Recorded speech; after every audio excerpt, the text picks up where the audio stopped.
अस्सलाम वालेकुम।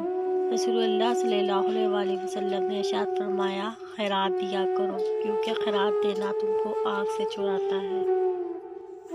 जब साया कद से बड़ा और बातें औकात से बड़ी होने लग जाएं तो समझ जाएं सूरज गुरूब होने वाला है। वक्त, एतबार और इज्जत ऐसे परिंदे हैं जो उड़ जाएं तो वापस नहीं आते। हर रोज़ अगर आप ये कोशिश करो कि आपका कल आपके आज से बेहतर हो जाए तो इंशाअल्लाह आप ज़रूर कामयाब होंगे। दाढ़ी वाला चोर नहीं होता, बाज़ औक़ात चोर दाढ़ी रख लेता है। नमाजी धोखा नहीं देता, बाज़ धोखेबाज नमाज पढ़ लेते हैं। बुराई को ख़त्म करें, नेकी को निशाना ना बनाएं।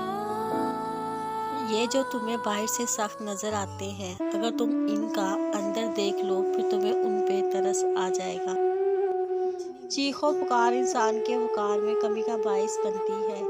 लोगों को अपनी खामोशी से खौफज़दा करना सीखो। मैं ऐसे रिश्तों को नहीं मानता जो दुख दर्द में सहारा देने के लिए तो गायब हों, लेकिन ताने देने के लिए सबसे आगे नज़र आए।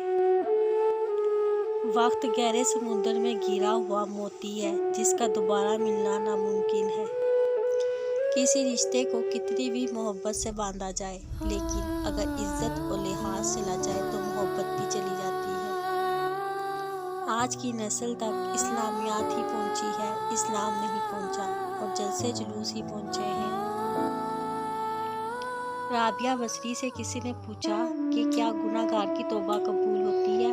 फरमाया, इंसान उस वक्त तक तौबा निकाल ही नहीं कर सकता जब तक अल्लाह तौफीक ना दे, और जब तौफीक मिल जाए फिर कबूलियत में कोई शक नहीं रहता।